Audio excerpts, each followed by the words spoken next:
దేవునికి మహిమ కలుగునుగాక. ప్రభు పేరట వందనాలు, శుభాలు.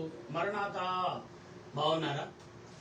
మీ అందరూ క్షేమముగా ఉన్నారని తలంచుచు మన ప్రభువును రక్షకుడైన త్రియేక దేవుని నామమున శుభాలు తెలియపరుస్తున్నాను. ప్రియులారా, నిన్నటి పాఠమే మనం కొనసాగిస్తున్నాం. అధ్యాయము 2 కొరింథీ పత్రిక 11వ అధ్యాయము మన 19వ వచనం వరకు నిన్న వరకు 2 పాఠములుగా చదువుకున్నాం. ఈరోజు 3వ పాఠముగా మరి ఇక 11వ అధ్యాయం 19వ వచనం నుండి మనం చదువుకుందాం. దాన్ని బట్టి ప్రార్థన చేద్దాం. ప్రార్థన. సర్వోన్నతుడా, సర్వాధికారి అయిన దేవాని స్తోత్రాలు. సమయంలో నీ దేన దాసుడైన నేను ప్రభా నీ లేఖనమును చేత పట్టుకుని నీ ఎదుట నీ బిడ్డల ఎదుట నిలిచి ఉన్నాను. నిలుచుని నేనే కానీ మాట్లాడేది నీవే. నేను మాట్లాడేది ఎవరికి అర్థం కాదు. నా మాటలు ఎవరు వినరు, శ్రద్ధ పెట్టరు. నీవు వివరిస్తే, నువ్వు ప్రకటిస్తే శ్రద్ధ పెడతారు, వింటారు, గ్రహిస్తారు, దానికి లోబడి జీవిస్తారు. దానివల్ల నీ రాజ్యముకు, నీ రాకడకు, నీ యొద్దకు చేరగలుగుతారు.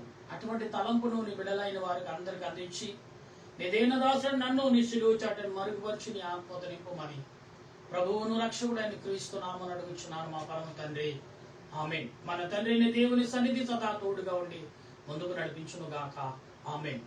ప్రభునందు ప్రియ దేవుని బిడ్డలారా, నా ప్రియ స్నేహితులారా, దేవుని లేఖనమును మనం చదువుతున్నప్పుడు ప్రభు సెలవిచ్చిన మాటని మనం చదువుదాం. మీరు వివేకులయ్యుండి, ఇక్కడ మనం గమనించాలి ప్రియులారా, మనము గమనించే వారిగా ఉండాలి. అనేకులు శరీర విషయములను అతిశయపడుచున్నారు గనుక నేనును అలాగునే అతిశయపడుదును. మీరు వివేకులయ్యుండి సంతోషముతో అవివేకులై సహించుచున్నారు. అంటే వివేకములై మీరు సంతోషముతో, వినయముతో, ఓర్పుతో కలిగి మీరు సంతోషంతో మీరు సంతోషించుచున్నారా అని పౌలు గారు అడుగుతున్నాడు. లోకంలో శోధన, వేదన, కన్నీరు, దుఃఖము, బాధ, చింత ఇవన్నీ వచ్చినప్పటికి కూడా పౌలు గారు మాట్లాడే మాటలను మనం ఒకసారి శ్రద్ధలో మరి ఆలోచించుకోవాలి. ఎందుకు పౌలు గారు ఈ రకంగా మాట్లాడుతున్నాడు అంటే, ఇక్కడ వాక్యం చెప్తున్న మాటలను దాశనముకు లోబడుచున ఒకడు మిరింగివేసినను, ఒకడు వశపరుచుకున్నను. ఇక్కడేమంటే ఒకడు మిమ్మల్ని మిరింగివేసినను, ఒకడు మిమ్మల్ని వశపరుచుకున్నను, తన్ను గొప్ప చేసుకున్నను, ఒకడు ముఖం మీద మిమ్మల్ని కొట్టినను మీరు సహించుచున్నారు. మేము బలహీనులమైనప్పుడు అవమానముగా మాట్లాడుచున్నారు. ఏ విషయమైందో ఎవడైనను ధైర్యము కలిగి ఉన్నాడో ఆ విషయమందు నేను కూడా ధైర్యము కలిగిన వాడిను. ప్రియులారా, ఇక్కడ మనకు ఏం కావాలంటే ఈ లోకంలో ధైర్యము కావాలి. ధైర్యము అంటే ఆత్మ బలము మనకు కావాలి ఈ రోజుల్లో. అంటే ఆత్మ మనలో ఉన్నప్పుడు మనకు ఆటోమేటిక్గా ధైర్యం వస్తుంది. ఆత్మ బలము కలిగినుట బలము. ఈ బలము, ధైర్యము అని మనకు ధైర్యము ఎవరు కలిగి ఉన్నారు? ధైర్యంగా ఉండమని యేసు ప్రభు అనేక మార్లు ధైర్యంగా ఉండండి, ధైర్యంగా ఉండండి అని అనేక మార్లు చెప్పారు. కానీ నాడు ప్రజలు మాత్రం భయపడుతూ బతుకుతున్నారు. క్రైస్తవులు ఇంకా భయపడుతున్నారు. ఎందుకంటే సాతానుగాడు ఇదివరకు కంటే ఎక్కువగా మనకి ఇక్కడ ఏమో అంత యుద్ధాలు, అంత ప్రమాదంతో కొంచెం ఉండలేదండి. ఇప్పుడు పర్లేదు మనకి. మన పితరుల కాలంలో మహాభయంకరముగా ఏమండి అనేక రకాల నలుదిక్కుల నుంచి దాడి చేసేవారు. పేదవాళ్ళు ఏంటి, కొంచెం తగ్గుదిగ్గం వాళ్ళు, గొప్ప భూస్వాములైన వారు, ఎక్కువ చేపు పండితులైన వారు కూడా ఇలాగా అనేక రకాలుగా ప్రవర్తించిన వారే. కానీ ఇప్పుడు అందరూ సోషల్ మీడియా వచ్చింది, జ్ఞానం పెరిగింది, వివేకం పెరిగింది, ఆలోచన పెరిగింది, సంపాదన పెరిగి ఎవరికి వాళ్ళు కష్టపడడం, ఎవరికి వారు అభివృద్ధి అవటం నేర్చుకున్నారు. కాబట్టి ఈనాడు బలము అనేది సంపాదించుకున్నారు. బలము అనే మాటను దేవుడు అనేక రకాలుగా చెప్తాడు. ఇక్కడ పౌలు గారు అంటున్నాడు, నేను ఎక్కువగా మాట్లాడుతున్నాను సుమా, వారు ఎబ్రీయులను, నేను ఎబ్రీయుడినే. వారు ఇశ్రాయేలులా, నేనును ఇశ్రాయేలునే. వారు అబ్రహాముకు సంతానమా, నేనును అట్టివాడినే. ఇక్కడేమంటున్నాడు? అబ్రహాము బలవంతుడు, ఇషాకు బలవంతుడు, యాకోబు బలవంతుడు, ఏసేపు బలవంతుడు, మోషే బలవంతుడు, ఇశ్రాయేలు నడిపించిన మోషే బలవంతుడు, అలాగే యెషయా భక్తుడు బలవంతుడు, ఇలా ఎందరో బలవంతులు కదా, నేనును అటువంటి వాడిని. అవును, మనం బలహీనులుగా ఉన్నామని ఈ లోకంలో అనుకుంటున్నారా? కానే కాదు. క్రీస్తు నా యొద్ద ఉన్నాడని మీరు ఎప్పుడు అనుకుంటున్నారు? మీరు బలవంతులే. బలము చాలా గొప్పదండి. చాలా మందిలో ఎవరు లేనప్పుడు కొందరు ఒక బలవంతుడి యొక్క క్రియను, ఒక మనిషి యొక్క క్రియను దేవుడు ప్రత్యక్షమై, అబ్బాయి నీకేం కావాలండి? ఈ భూమి అంతా కావాలన్నాడంట. ఈ భూమి అంతా అంటే నేను ధనవంతుడు అవుతాను, గొప్పవాడిని, బలవంతుడు అవుతాడు అనుకున్నాడంట. సరే, ఈ భూమి అంతా నీది, ఎక్కడ దాకా నువ్వు వెళ్తే అక్కడ అక్కడ నీదే అన్నాడంట. మొదట కొంత దూరం పరిగెత్తాడంట, మళ్ళీ అక్కడ ఆగాడంట. అబ్బాయి సరిపోతుందా? అబ్బాయి లేదు ప్రభా, కొంచెం పరిగెడతాను అన్నాడంట. అప్పుడు ఇంకా కొంచెం పరిగెడ, అబ్బాయి ఎప్పుడు సరిపోతుందా? అప్పటికే చాలా పొలం, చాలా భూమి ఆక్రమించుకున్నాడు పరిగెత్తి. ఇంకా కొంచెం పరిగెడతాడ, కానీ గుండు వేగంగా కొట్టుకోవడం మొదలుపెట్టింది. ప్రియులారా చూడండి, తన బలము తను ఏం చేస్తుంది? శరీర సంబంధమైన తలంపులు బలము కోరుకున్న వారు ఏనాటికైనా బలమును కోల్పోతారని లేఖనం చెప్తుంది. కానీ దేవుని వెంబడించిన వాడు, దేవుని అనుసరించిన వాడు, దేవునితో నడిచిన వాడు, దేవుని మాటలు విన్నవాడు ఎప్పుడు బలహీనుడు కాడు. బలహీనుడు కానే నేరడు. ఎందుకంటే దేవుని ఆత్మ ఉంది, దేవుని బలం ఉంది, దేవుని శక్తి ఉంది, కాబట్టి ఎప్పుడు బలవంతుడే. అందుకే బలమైన చేతుల్లో, అంటే బలహీనుడు బలమైన చేతుల్లో మానవులంటే వాడిని అన్నాడు. అంటే బలమైన వారి మధ్యన ఇంకా బలవంతులుగా దేవుడు నేను చేస్తాడనే మాట కదా. అప్పుడు అనుకున్నాడు, ఇంకా కొంచెం వెళ్ళాడు, గుండాగి పడిపోయాడు. అబ్బాయి ఈ స్థలం సరిపోతుందా అన్నాడంట. ప్రభా నన్ను క్షమించు అన్నాడంట. అంటే మానవుడి యొక్క అత్యాశ ఎంత ప్రమాదంగా ఉందంటే, అది లోక సంబంధమైన బలం కోసం చూసుకున్నప్పుడు చాలా దారుణంగా ఉంది ప్రపంచం. ఏమంటే 20 సంవత్సరాల్లో మేము చూసిన కాలం కంటే 30 సంవత్సరాలు ఇప్పుడు చాలా భయంకరంగా. 30 సంవత్సరాలు ఎంత భయంకరంగా. 10 సంవత్సరాలు చూస్తే 15 20 సంవత్సరాలు చూస్తే టెక్నాలజీ పెరిగింది. ఈ సెల్ ఫోన్లు టెక్నాలజీ ఎప్పుడైతే వచ్చినాయో, ఏమంటే మానవుల యొక్క శరీర సంబంధమైన లోక సంబంధమైన బలం పెరుగుతుంది తప్ప ఆత్మీయ బలము, పర సంబంధమైన బలం ఎక్కడా పెరగట్లేదు ఎవరికైనా. ఎంతసేపు పక్కవాడు అది చేశాడు, పక్కవాడు ఇది చేశాడు, నేను ఎందుకు చేయలేదు, పక్కవాడు అంత సంపాదించి ఎందుకు సంపాదించడం అని ఆలోచన తప్ప దేవుని యొక్క బలమును కూర్చొని నడవలేని పరిస్థితులు ఈనాడు ఉన్నాడు. పౌలు గారు అన్నాడు, మీరు ఎవరైతే అనుకున్న వాళ్ళంటే వాడు క్రీస్తు. ఇశ్రాయేలు ప్రజలా? నేను అటువంటి వాడినే. మీరు యూదులా? అయితే నేను యూదుడినే. ఎందుకన్నాడు ఆ మాటలు? మీతో నేను, నాతో ఆయన ఉన్నాడు కాబట్టి నేను ఎప్పుడు బలహీనుడు కానీ మీరు ఎంచుకుంటారు కదా రైట్ అన్నాడు ఆయన. కానీ యేసుక్రీస్తు యొక్క బలాన్ని, అవకాశం ఎప్పుడు దొరుకుతుందని చూసాడు. దొరికినప్పుడు ప్రభు యొక్క బలం గురించి చెప్పేవాడు. అలా నువ్వు ఉన్నావా? ఉంటే ఎలా ఉన్నావు? అయితే యేసు పరిచారకుల వేరువాని వలె మాట్లాడుచున్నాను, నేను మరి ఎక్కువగా క్రీస్తు పరిచారకుడిని, మరి విశేషంగా ప్రయాసపడి మరి అనేక పర్యాయములు చెరసాలలో ఉండి అపరిమితముగా దెబ్బలు తింటి, అనేక పార్లు ప్రాణ అపాయములు తింటిని. అంటే ప్రాణాపాయం, ప్రమాదంలో నేను అనేక మార్లు, నేను మీరు అనుకున్నట్టుగానే కానీ నేను చెరసాలలో నుండి దెబ్బలు తిన్నాను. ఎవరి కొరకు? ప్రభు కొరకు. మీరు తిన్నారా? మీరేమన్నా ఒకసారి రుచి చూసారా దెబ్బలు? పోలీసుడు చూడగానే ఒకప్పుడు నాకు తెలియనప్పుడు ఏమనేవాడంటే, అయ్యా మేమిదా మా మీద అనేవాడు. మౌనంగా ఉంటేనే నీ మౌనం నేను సమాధానం చెప్తాది. దేవుని సన్నిధిలో దేవా ఏంటి పరిస్థితి అని కళ్ళు మూసి ప్రార్థన చేస్తే దేవుడే వారితో సమాధానం చెప్తాడు.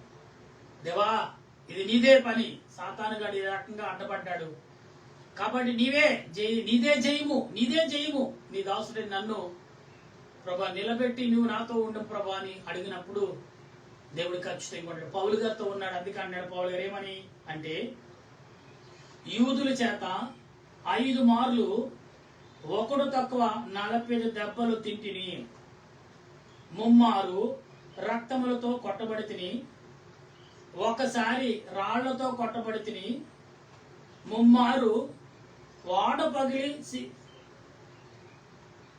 చూడండి ఏమన్నాడు ఇక్కడ, వాడపడి ఏంటి పడిపోయాడండి.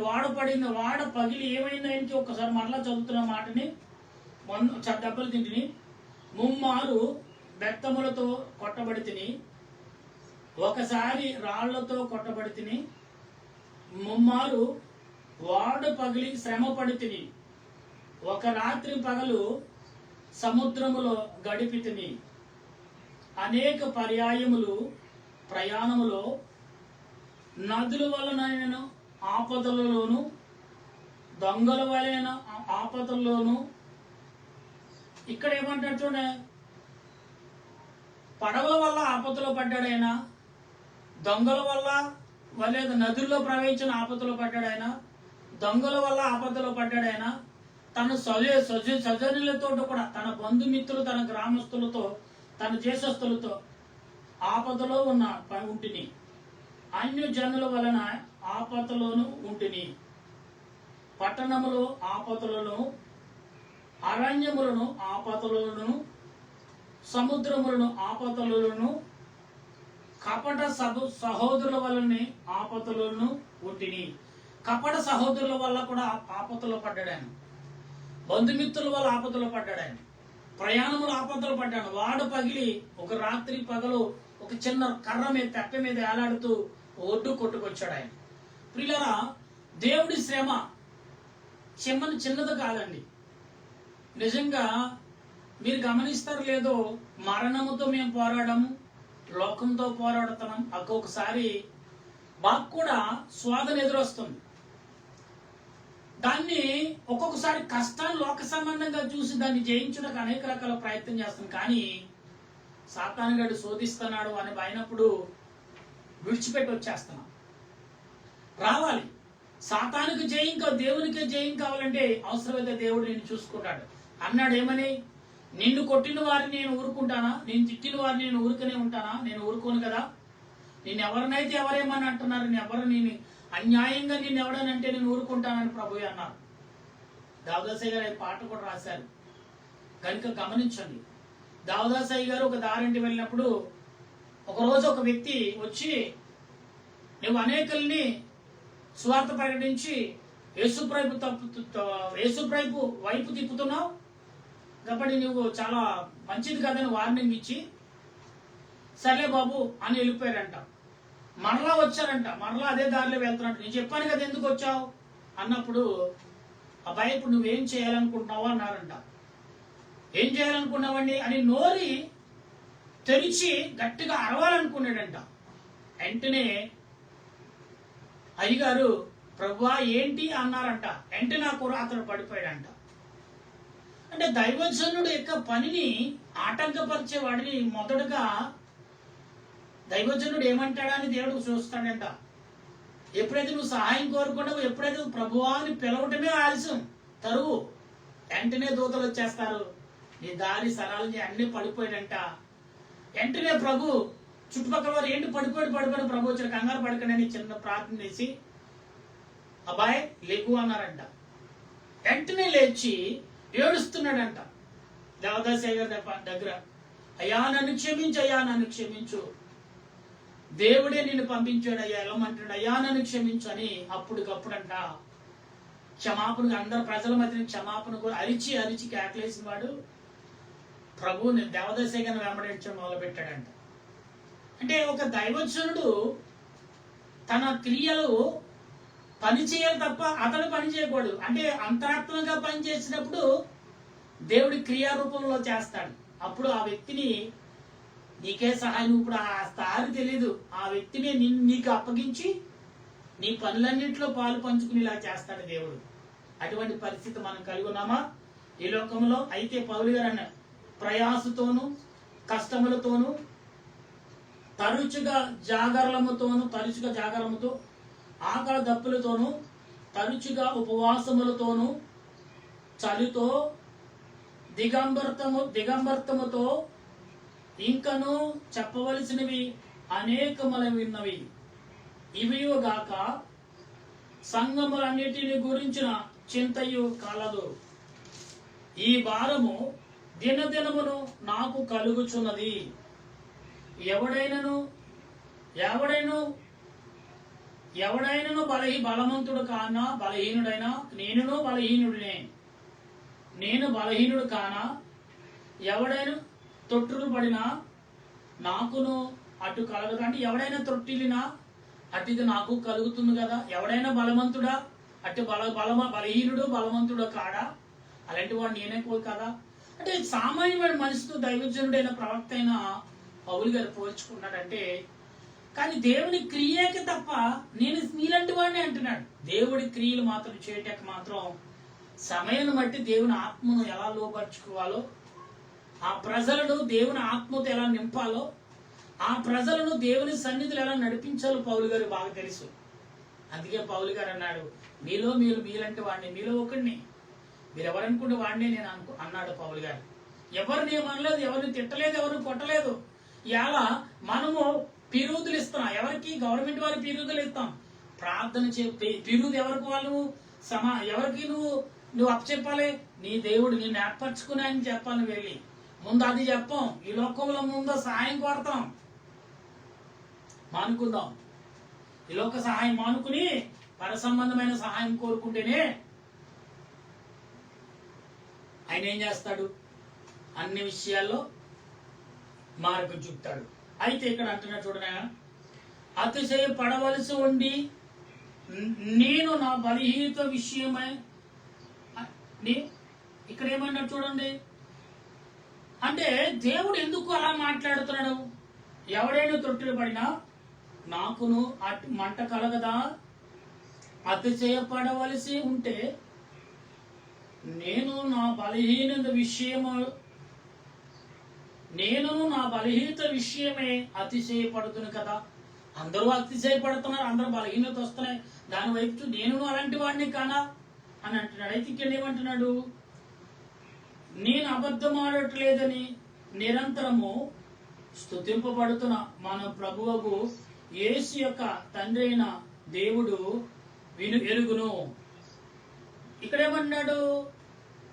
నేను అబద్ధం ఆడట్లేదని నా తండ్రి అయిన దేవునికి తెలుసు. యేసుక్రీస్తుకు తండ్రి అయిన దేవునికి తెలుసు కదా. దమస్కులో చూడండి, ఇక్కడ దమస్కులో ఆయన ఏమంటున్నాడు? అద్రేతు అనే రాజు కింద ఇక్కడ కనబడుతున్నాడు. అంటే ఇక్కడ ఏమంటున్నాడు చూడండి ప్రభు, దమస్కులో అరేతు అను రాజు కింద ఉన్న అధిపతి నన్ను పట్టుకోవాలని కావలించి దమస్కీల పట్టణమును భద్రము చేసి, అప్పుడు నేను కిటికీ గుండా గోడ మీద నుండి గంపలో దింపబడి అతని చేతిలో నుండి తప్పించుకొని పోతుని. అంటే ఇక్కడ ఎంత గొప్పగా మాట్లాడుతుంది పౌలు గారు అంటే, దేవుని బిడ్డలారా మన విషయాల్లో చాలా జాగ్రత్త కలిగి వాక్యంలో వినగలిగి ఉండాలి. ఎందుకు అంటే దేవుడు పౌలు గారిని ఏ రకంగా నడిపించాడో, ఏ రకంగా దుండుగులకి చేతు చిక్కకుండా కాపాడుకున్నాడో, ఏ రకంగా బలమును పొందాడో, బలమును సంపాదించుకున్నాడు, దేవునికి బలాన్ని ఎలా ఉపయోగించాడో పౌలు గారు ప్రభు దగ్గర నేర్చుకున్నాడు. నా ప్రియ స్నేహితులారా, దేవుని బిడ్డలారా, లోకంలో అనేక రకాలుగా భయాలు ఉండొచ్చు. లోకంలో బలం వేరు, దేవుని బలం వేరు. దేవదాసయ్య గారు ఆ వ్యక్తి వచ్చినప్పుడు మౌనంగానే ఉన్నాడు.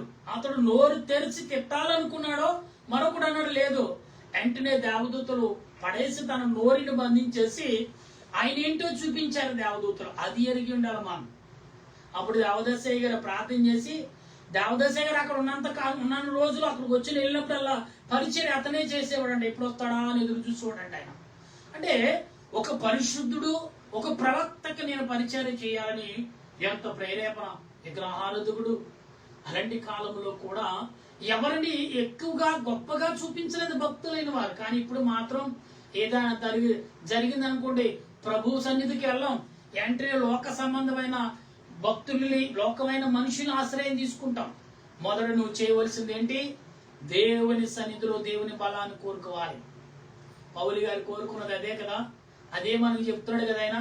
ఇదిగో మీరు ఎలాంటి బలవంతులో దేవుడు నన్ను కూడా అలాగే చేశాడు. కానీ దేవుడు ఎక్కడ ఎలా తప్పించాలో ఎప్పుడు. మీకు ఇంకో సంగతి తెలుసా?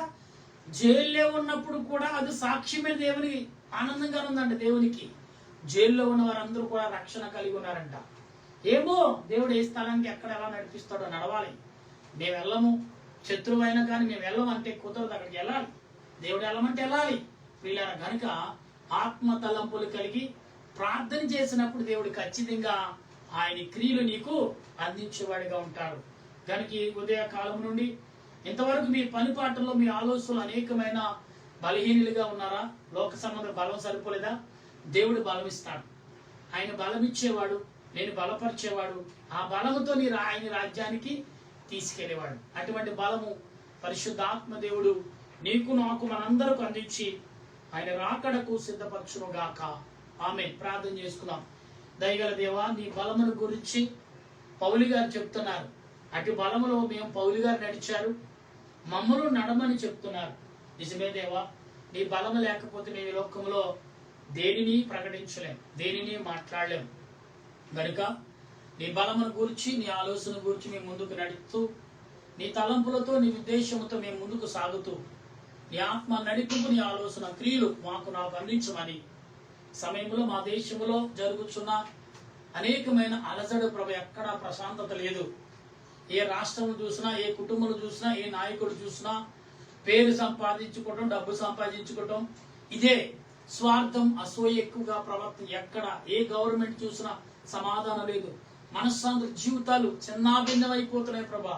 చదువుకున్న వాడికి అదే, చదువు లేని వాడి పరిస్థితి అదే. కష్టం అంటే విలువ లేని మనుషులుగా మారిపోయారు ప్రభా. దేవా, ఏం జరుగుతుంది ప్రపంచంలో ఈ మనుషుల మధ్యన? దేవా, బలమైన వారిని ఏదో ఒక సమయంలో ఆనాడు ఇశ్రాయేలు ప్రజలని బలవంతుడైన మోషేని నిలబెట్టి బయటికి తీసుకొచ్చావు.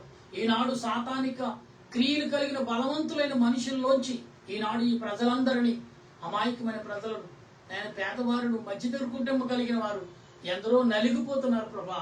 నాయన, తినే ఆహారం కొరకు వందల వేల రూపాయలు ఖర్చు పెట్టిన కుటుంబం గడలేని పరిస్థితి ప్రభా. దేవా, నీ సన్నిధి మాకు దయచేయండి. ఒకప్పుడు నాయన, ఇప్పుడు ప్రతి ఫుడ్ లో, తినే ఆహారంలో కల్తీ, మోసం, దగ. ఎందుకు ప్రభా? ధనము కోసం పరిగెడుతున్నారు, పేరు కోసం పరిగెడుతున్నారు. కాబట్టి నాయన, ఎవరి ద్వారా నాయన స్వచ్ఛమైన ఆహారం, ప్రకృతి నువ్విచ్చిన ఆహారం తిని బ్రతకటానికి నీవిచ్చిన ప్రకృతినే విషముగా మార్చి, కల్తీగా మార్చి సంపాదించుకుని కూడగట్టుకున్న వారి పాపముతో సాతాను గడి చేస్తున్నారు. ఈ మనుషుల యొక్క ఆయుస్సును రోజు రోజుకి దిగజారి చేస్తున్నాడు ప్రభా. దేవా, నీ బిడ్డలైన వారికి అనేకులకు ప్రార్థన చేయగల మనసును, తలంపును, శక్తిని కలగజేసి నీ ఆత్మత నింపమని మా ప్రభును రక్షకుడైన త్రియేక దేవుని నామములో అడిగి బ్రతిమాలి ప్రార్థన చేయుచున్నారు మా పరమ తండ్రి. ఆమేన్. మా పరమ తండ్రి నామం పరిశుద్ధపరచునుగాక, నీ రాజ్యం వచ్చునుగాక, నీ చిత్తం పరలోకమందు నెరవేరినట్లు భూమి మీద నెరవేరును గాక. మనందరం మాకు దయచేయం. ఇలా ప్రార్థన చేసి వారిని క్షమించిన ప్రకారం మా ప్రార్థనలు క్షమించు. శోధనకి అగ్ని తప్పించు. రాజ్యము, శక్తి, మహిమ నిరంతరం అవుతుంది. ఆమేన్. ఏ సత్యమే జయము, అపాధికుల ప్రవేశమే జయము, అపాధికుల సంపూర్ణ విజయము, అపాధిక అంతగా నాశనం. హల్లెలూయా, హల్లెలూయా. స్తోత్రం, స్తోత్రం. ఆమేన్, ఆమేన్. మన తండ్రి అయిన దేవుని ప్రేమ, త్రియేక దేవుని కృప, పరిశుద్ధాత్మిక అనేక జీవితం ఇప్పుడు ఎల్లప్పుడు సదా తోడుగా ఉండే రాకడకు సిద్ధపరచును గాక. ఆమేన్, ఆమేన్, ఆమేన్. మీ అందరికి వందనాలు. మరణాత.